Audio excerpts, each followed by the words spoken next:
할렐루야. 대림절 네 번째 주일을 맞이하여 하나님 전에 나오신 여러분의 삶의 자리 가운데 사랑으로 오신 우리 주님께서 여러분과 늘 함께해 주심으로 여러분의 삶이 외롭지 아니하고 여러분의 삶의 무거운 짐이 조금씩 가벼워지며 삶에 지친 영혼이 날마다 새롭게 소생케 되어지는 은혜의 길, 은혜의 삶 살아가시기를 주님의 이름으로 축복합니다. 우리 앞뒤 옆에 계신 분들과 함께 인사하겠습니다. 행복한 애흥교회에 참 잘 오셨습니다. 하나님은 여러분을 사랑하십니다. 저도 여러분을 사랑합니다. 네, 감사합니다. 우리 교회표 신명기 1장 11절 말씀, 우리가 뽑은 말씀 우리 함께 외워보도록 하겠습니다. 너희 조상의 하나님 여호와께서 너희를 현재보다 1000배나 많게 하시며 너희에게 허락하신 것과 같이 너희에게 복 주시기를 원하노라. 아멘. 우리가 뽑은 올해의 말씀 함께 외워보도록 하겠습니다.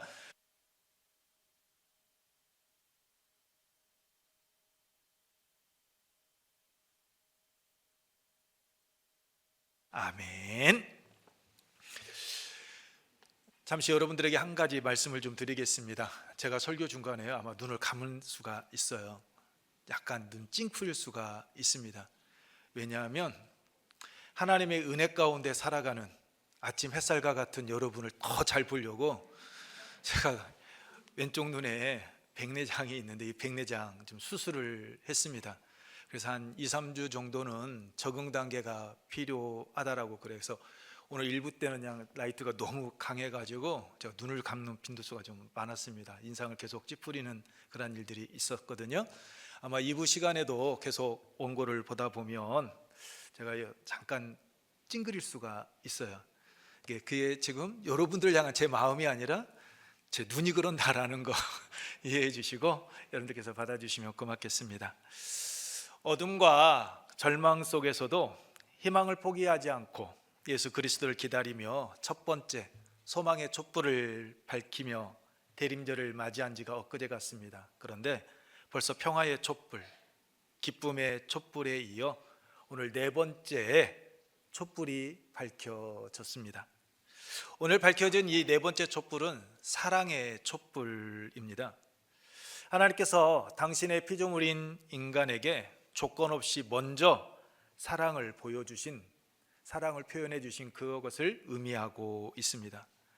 이제 사랑의 빛으로 오신 예수 그리스도로, 즉 그리스도의 빛을 의미하는 이 초만이면 이제 밝혀지면 됩니다. 이 초는 언제 밝혀질까요? 언제요? 너무 어렵죠. 성탄절 아침입니다. 이제 다섯 번째 초는 성탄절 아침에 밝혀지게 됩니다. 이처럼 대림절에 밝혀지는 촛불은 각각 의미가 있습니다. 그냥 단지 주의를 환하게 밝히기 위한 촛불이 아니라 소망의 촛불, 평화의 촛불, 기쁨의 촛불, 그리고 사랑의 촛불, 이렇게 의미를 담아서 매주 밝혀집니다.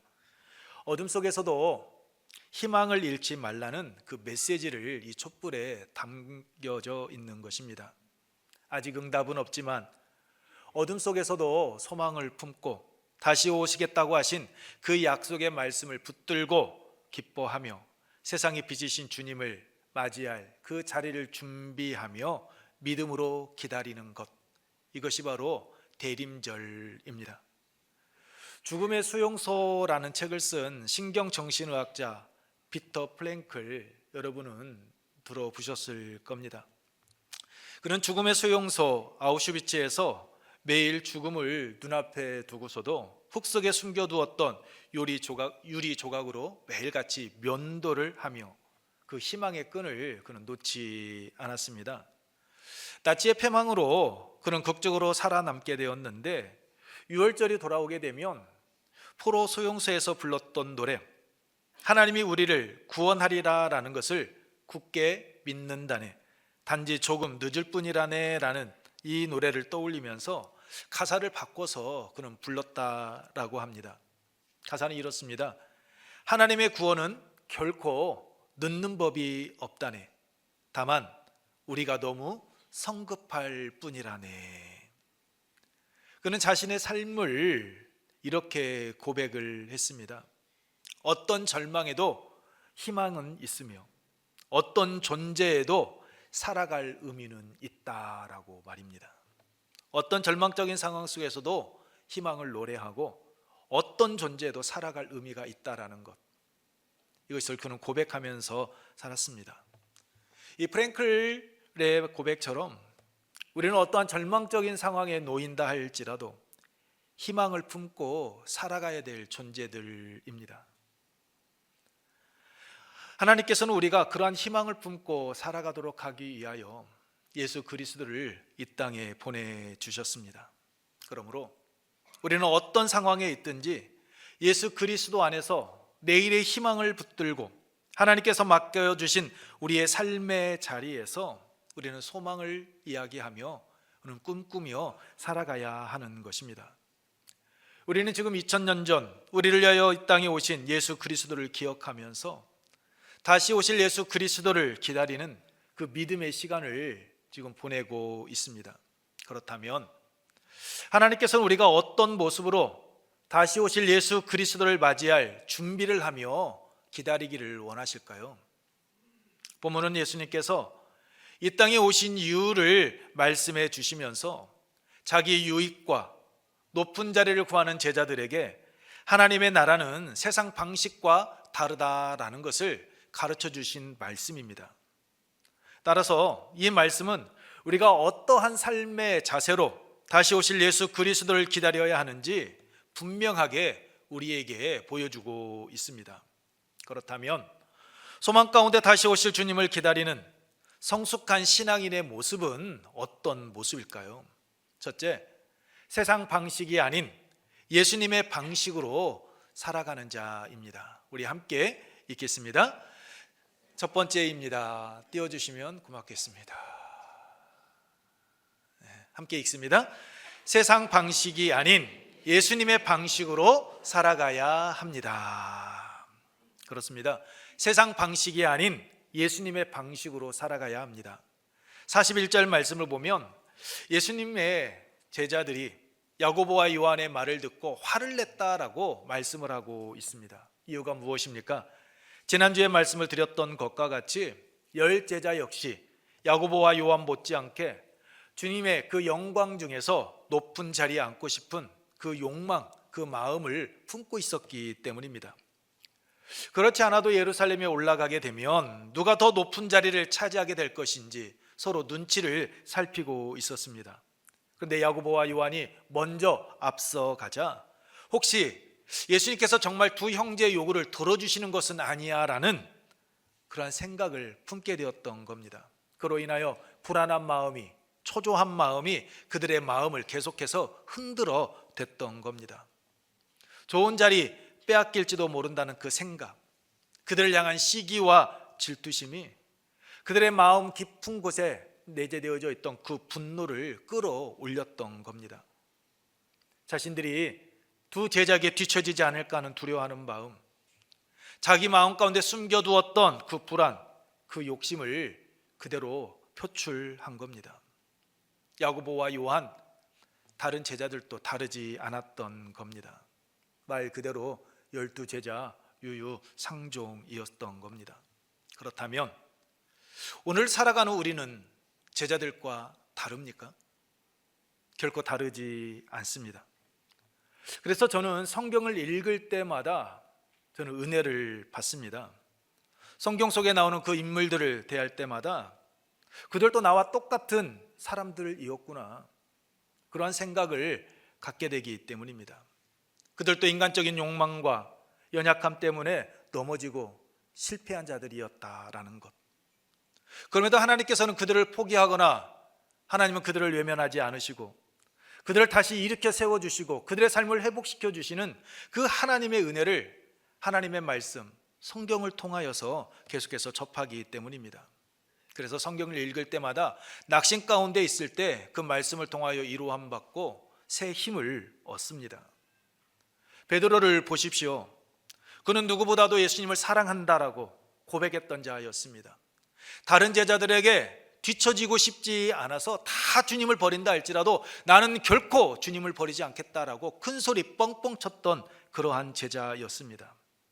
그러나 마가복음 14장 66절 이하의 말씀과 같이 위협과 두려움 앞에서 그는 예수님을 3번이나 부인했습니다. 저주하며 맹세하되 나는 너희가 말하는 이 사람을 알지 못하노라 라고 예수님을 부인하였던 자, 그가 베드로였습니다. 하지만 부활하신 예수님께서 어떻게 하십니까? 요한복음 21장 말씀과 같이 디베랴 호수에서 고기 잡던 베드로를 찾아가셨습니다. 그리고 내가 나를 사랑하느냐라고 3번 물으시면서 베드로의 그 아픈 마음, 상처난 마음, 그를 회복시켜 주셨습니다.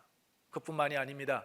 내 양을 먹이라, 내 양을 치라, 내 양을 먹이라라는 그 사명을 베드로에게 주셨습니다. 베드로는 인간적인 연약함으로 인하여 넘어졌지만 주님께서 베드로를 향하여 가지고 계셨던 그 기대, 주님께서 베드로를 통하여 행하시고자 하는 그 일, 주님은 결코 포기하지 않으셨던 겁니다. 그래서 직접 찾아가셔서 은혜를 베풀어 주시고 다시 일으켜 세워 주셨습니다. 베드로뿐만이 아닙니다. 모세도 마찬가지였습니다. 사도 바울도 그렇습니다. 막달라 마리아도 그러한 죄 가운데, 연약감 가운데 쓰러졌던 자들이었습니다. 이처럼 하나님께, 우리 주님께 쓰임받는 사람들은 처음부터 강한 사람, 유능한 사람, 완벽한 사람들이 아니었습니다. 연약함으로 인하여 쓰러지고 넘어지지만 하나님께서 그들을 포기하지 아니하시고 그들을 일으켜 세워주셔서 하나님께서 맡겨주신 사명을 능히 감당하고 그 안에서 아름다운 열매를 맺을 수가 있었던 겁니다. 오늘 본문 말씀도 보십시오. 12제자가 보여준 모습, 실망스러운 모습 그 자체입니다. 마가복음 9장 33절 이하의 말씀에서 서로 누가 크냐 하고 쟁론을 하였을 때 예수님께서는 분명하게 그들에게 말씀해 주셨습니다. 마가복음 9장 35절 말씀 우리 함께 읽겠습니다. 예수께서 앉으사 12제자를 불러서 이르시되 누구든지 첫째가 되고자 하면 무사람의 끝이 되며 무사람을 섬기는 자가 되어야 하리라 하시고, 아멘. 섬기는 자가 되라라고 말씀하셨습니다. 그런데 이 가르침을 받은 지 얼마 되지 않았는데 제자들의 모습은 한결 같습니다. 예수님의 이 말씀을 들었다면 좀 달라져야 되는 것 아닙니까? 그런데 그대로입니다. 그들의 관심은 여전히 누가 큰지, 누가 위인지, 누가 더 인정을 받고 있는지에 그들은 관심이 쏠려 있었습니다. 실망스러운 모습 그 자체입니다. 그러면 포기할 만하지 않습니까? 얘들은 안 되겠다. 이제 더 이상 얘들에게는 기대할 것이 없다. 이렇게 하실 법하지 않습니까?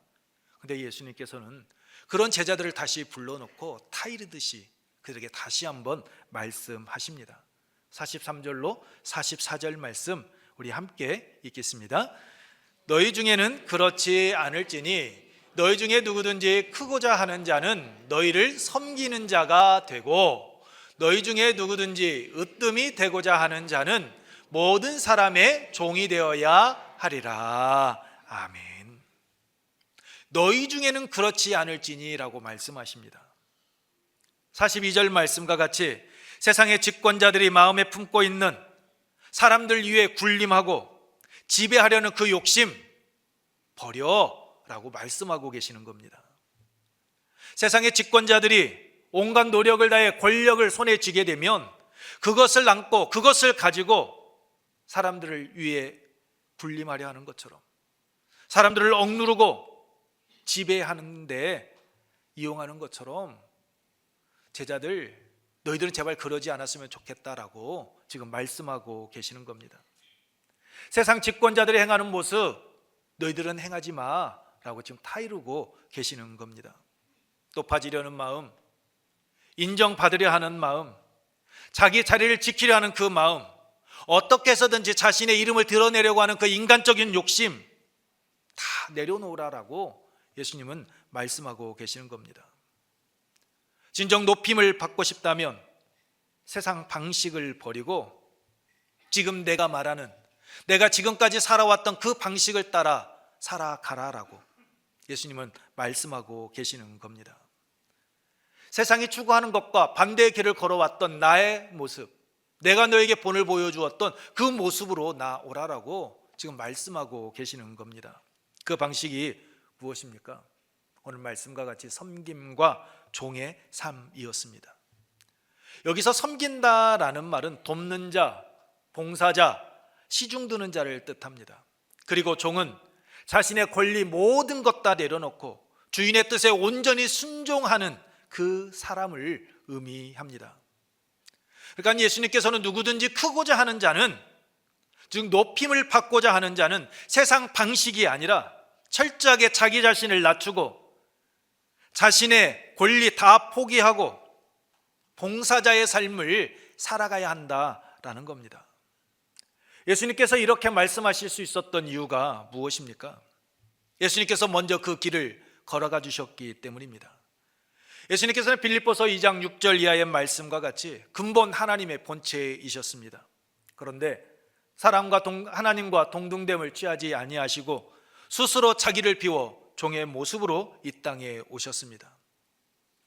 만왕의 왕이시면서도 오늘 우리와 같은 삶을 사셨고 끝까지 자기 자신을 낮추셨습니다.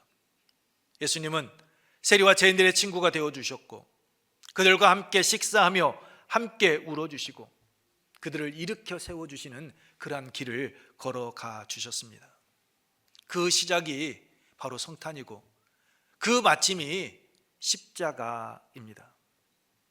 그러므로 예수 그리스도를 믿고 따르는 사람, 다시 오실 예수 그리스도를 기다리는 사람은 세상의 방식, 높아지려는 그 마음을 버리고 예수님께서 본을 보여주신 그 낮은 자리에서 하나님의 뜻에 순종하며 섬기신 예수님을 닮아 한 걸음 한 걸음 내딛고 나아가고 그 삶의 자리에서 예수 그리스도를 드러내야 하는 것입니다.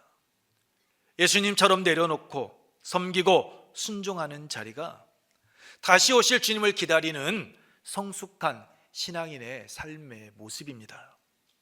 사랑하는 성도 여러분, 오늘 우리는 누구의 방식, 어떤 방식으로 살아가고 있습니까?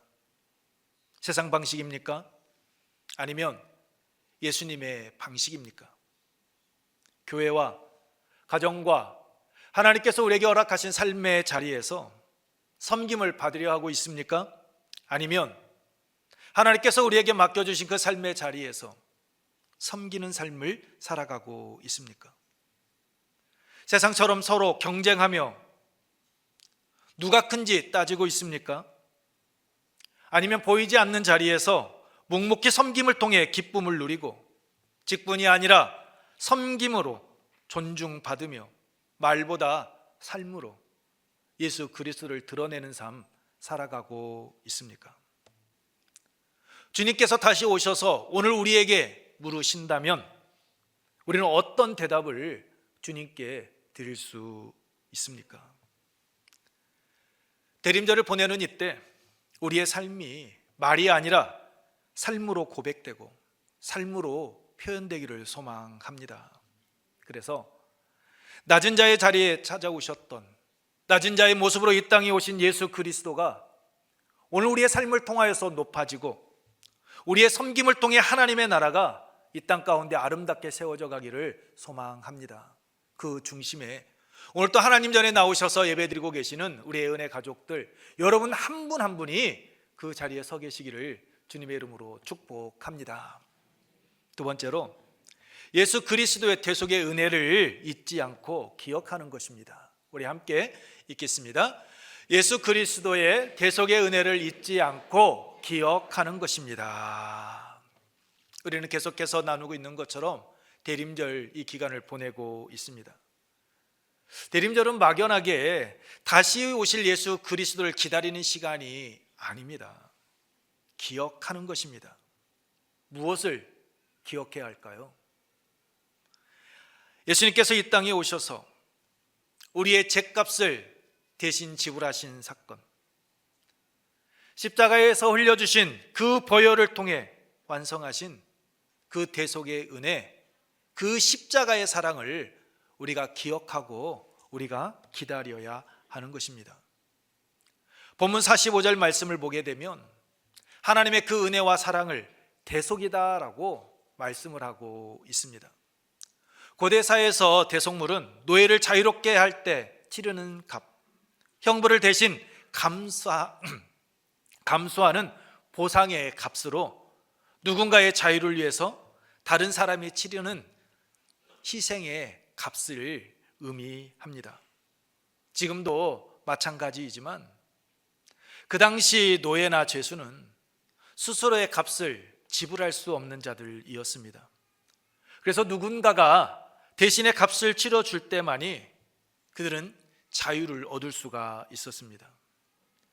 그렇기 때문에 그 대속은 해방의 조건이었고 자유인의 삶을 살아가는 유일한 방법이었습니다. 과거의 삶에서 벗어나 새로운 삶을 꿈꾸고 새로운 삶을 살아갈 수 있는 유일한 길이 바로 그 죄인과 그 형벌을 받고 있는 그 죄수들에게 주어지는 그 대속이었습니다. 바로 그 길을 예수님께서 오늘 우리들에게 보여주신 겁니다. 오늘 우리들에게 그 길을 열어주셨습니다. 죄와 사망 권세 아래 놓여있던 우리가 스스로 빠져나올 수 없기에 오늘 우리가 그 죄, 그 사망의 권세에서 그 모든 문제를 해결할 능력이 없었기에 예수님은 2000년 전 인간의 몸을 입고 이 땅에 오셨습니다. 자신의 생명을 값으로 대신 내어주심으로 우리를 죄에서 자유함을 얻게 하셨고 우리로 하여금 요한복음 1장 12절 말씀처럼 당신을 믿고 고백함으로 하나님의 자녀가 되게 해 주셨습니다. 우리가 의인이 되었기 때문이 아닙니다. 우리가 여전히 죄인이었지만 우리를 사랑하시는 그 마음으로 대속의 은혜를 우리에게 베풀어 주신 것입니다. 그러므로 대림절은 기다리는 시간으로 보내서는 안 됩니다. 우리를 죄에서 구원해 주시기 위하여 이 땅에 오신, 그리고 대신 그 값을 지불하신 그 대속의 은혜, 그 대속의 사랑을 기억하고 우리는 지켜야 하는 겁니다. 이 대속의 은혜를 우리가 기억할 때, 우리의 가슴속에 품고 있을 때 우리의 신앙 결코 흔들리지 않습니다.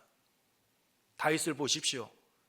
다윗이 사무엘상 13장 14절에 말씀하고 있듯이 하나님의 마음에 맞는 자로 인정받고 칭찬받을 수 있었던 이유가 무엇이라고 여러분 생각하십니까? 다윗이 이렇게 하나님께 인정받고 칭찬받을 수 있었던 이유, 그의 행동을 보면 알 수가 있습니다. 하나님의 법궤가 블레셋에 빼앗겼다가 다윗성으로 돌아올 때 다윗의 모습을 생각해 보십시오. 모든 백성들이 기쁨과 감격으로 그 법궤를 기다리고 있을 때 다윗이 어떻게 했습니까? 궁궐에 앉아서 하나님의 법궤가 들어오기를 기다렸습니까? 다윗은 그렇게 하지 않았습니다. 길거리로 나갔습니다. 기쁨의 춤을 추며 하나님의 그 법궤를 맞이했습니다. 이 모습을 본 미갈이 사무엘하 6장 20절에서 방탕한 자가 염치 없이 자기의 몸을 드러내는 것처럼 오늘 그의 신복의 계집종의 눈앞에서 몸을 드러내셨도다라고 비난하고 조롱할 정도로 왕의 품이나 체면 다 내려놓고 다윗은 춤을 추었습니다. 자신을 그렇게 비난했던, 조롱했던 미갈에게 다윗이 무엇라 말합니까? 사무엘하 6장 21절로 22절 말씀입니다. 이는 여호와 앞에서 행한 것이니라. 내가 이보다 더 낮아져서 스스로 천하게 보일지라도 여호와 앞에서 뛰놀리라. 이는 여호와 앞에서 행한 것이다. 내가 이보다 더 낮아져서 내가 스스로 천하게 보인다 할지라도 여호와 앞에서 나는 기쁨으로 뛰놀겠다라고 다윗은 고백했습니다. 자신을 택하셔서 양치는 그 목자였던 자신을 택하여 왕의 자리로 올려주신 하나님, 그 하나님의 은혜를 잊어버릴 수 없었던 겁니다. 수없이 그 죽음의 위기에 처했을 때 자신을 건져주신, 구원해주신 그 하나님의 은혜, 그 하나님의 사랑, 다윗은 잊지 않았던 겁니다. 하나님께서 자신에게 베풀어 주셨던 그 은혜를 생각하면 왕의 체면 아무것도 아니다라는 겁니다. 하나님께 받은 그 은혜에 비하면 이것도 부족하다라고 고백하고 있는 겁니다. 하나님께 받은 은혜를 생각하면 왕의 품위, 권위, 체면 이보다 더한 것도 나는 행할 수 있다라고 고백을 하고 있는 겁니다. 내가 행한 것, 백성 앞에서 내가 춤춘 것, 부끄럽다, 창피하다, 나는 생각하지 않는다라고 그는 이야기합니다. 이유가 무엇입니까? 하나님 앞에서 행한 일이었고 하나님께 받았던 그 은혜 잊지 않았기 때문입니다.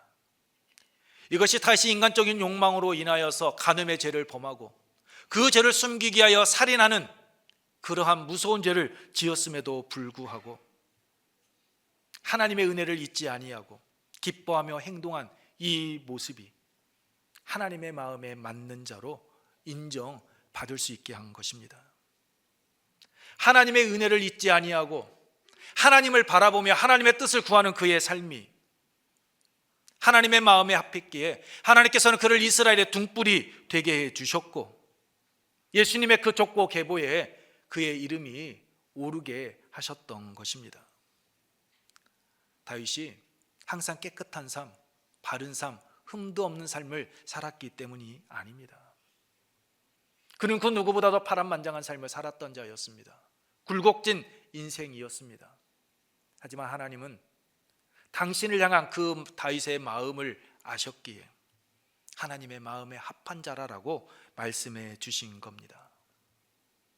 이처럼 하나님의 은혜를 잊지 않고 기억할 때 우리의 신앙은 흔들리지 않습니다. 어떤 상황에 놓여 있다 할지라도 그 하나님의 부르심에 합한 자의 삶을 살아갑니다. 사랑하는 성도 여러분, 지금 우리는 어떤 은혜를 기억하고 있습니까? 예수님께서 우리를 죄에서 구속하여 주시기 위하여 흘려주신 그 피의 값, 우리를 죄에서 해방시켜 주신 그 십자가의 은혜, 우리 얼마나 기억하며 대림절 기간을 보내고 있고 신앙생활을 하고 있습니까? 우리가 이 은혜를 잊어버리면 우리의 신앙은 쉽게 식어버립니다. 신앙의 열정 사라져버리고 맙니다. 무늬만 그리스도인의 삶 살아가게 됩니다. 하나님께 받은 그 은혜 우리가 잊어버리게 되면 우리의 삶의 자리에서 섬김은 사라집니다. 우리 안에 있는 겸손은 교만한 마음으로 바뀌어 버립니다. 그러나 하나님께 받은 그 은혜를 잊지 않고 기억하고 있으면 고난 앞에서도 결코 무너지지 않습니다. 섬김과 겸손의 삶을 살아갑니다. 우리에게 아픔과 상처를 준 이들, 그들을 안고 품는 용서의 삶을 살아갈 수 있습니다. 실패 앞에서도 낙심하지 않습니다. 왜요? 돌아갈 길을 알기 때문입니다. 절망 속에서도 다시 일으켜 세워주시는 그 하나님의 그 은혜를 알기 때문입니다. 대속의 은혜를 기억할 때 죄의 종으로 돌아가지 않습니다. 대속의 은혜를 기억할 때 하나님의 자녀답게 살아갈 수 있게 되어집니다. 그러므로 다시 오실 예수 그리스도를 기다리는 이 대림절에 우리는 예수 그리스도의 그 십자가의 사랑을 기억해야 합니다. 예수 그리스도의 그 대속의 은혜에 감사하며 우리를 향한 하나님의 뜻을 따라 주님께서 우리에게 본을 보여주신 것처럼 우리는 섬김의 삶을 살아가야 합니다. 누구 때문이 아닙니다. 인정받기 위해서가 아닙니다. 예수님께서 먼저 우리에게 본을 보여주셨기 때문입니다. 예수님께서 먼저 사랑하셨고 예수님께서 먼저 낮아지셨고 먼저 우리를 위하여 친히 대속물이 되어주셨기 때문입니다. 그러므로 다시 오실 예수 그리스도를 기다리는 사람은 주님께서 보여주신 이 대속의 사랑을 기억하고 그 삶의 자리에서 섬김으로 나아가 예수 그리스도를 드러내야 하는 것입니다. 말이 아니라 삶으로, 자리보다 섬김과 순종으로, 높아짐보다 낮아짐으로 예수 그리스도를 드러내야 합니다. 이것이 주님을 기다리는 자의 성숙한 삶의 모습입니다. 이 모습이 주님께 받은 대속의 은혜를 기억하고 살아가는 우리의 은혜 가족들, 여러분의 삶의 자리에서 드러나기를 축복합니다. 말씀을 마치겠습니다. 사랑하는 우리의 애은 가족 여러분, 어떤 마음의 자세로 다시 오실 주님을 기다리고 계십니까? 세상 방식을 따라 높아지기 위하여 주님을 기다리고 있습니까? 아니면 주님께서 우리에게 가르쳐 주신 그 방식을 따라 십자가 대속의 은혜, 그 사랑을 기억하고 섬김의 삶을 살아가면서 낮아짐은 기다림으로 주님을 기다리고 있습니까? 대림절 네 번째 주일, 앞서 말씀을 드린 것처럼 오늘 사랑의 촛불이 밝혀졌습니다. 이 사랑의 촛불을 바라보시면서 말로만 고백하는 기다림이 아니라 삶으로 예수 그리스도를 기다림으로 다시 오실 주님을 기쁨으로 맞이하는 그 대속의 은혜를 항상 가슴에 품고 주님의 영광을 드러내는 그러한 삶을 살아가는 우리의 은혜 가족들, 우리의 삶의 자리가 되기를 주님의 이름으로 축복합니다. 이 시간 우리 함께 찬양하고 기도하도록 하겠습니다. 찬양 후에 기도하실 때 세상 방식을 따라 높아지려는 마음 내려놓고 예수님께서 가르쳐 주신 낮아짐의 자세로 살아가게 하시고 십자가 대속의 은혜와 사랑을 기억하고 섬김의 삶을 통하여 하나님 나라 이 땅 가운데 아름답게 세워가는 한 알의 밀 되게 하여 주옵소서라고 우리 함께 찬양 후에 통성으로 기도하도록 하겠습니다.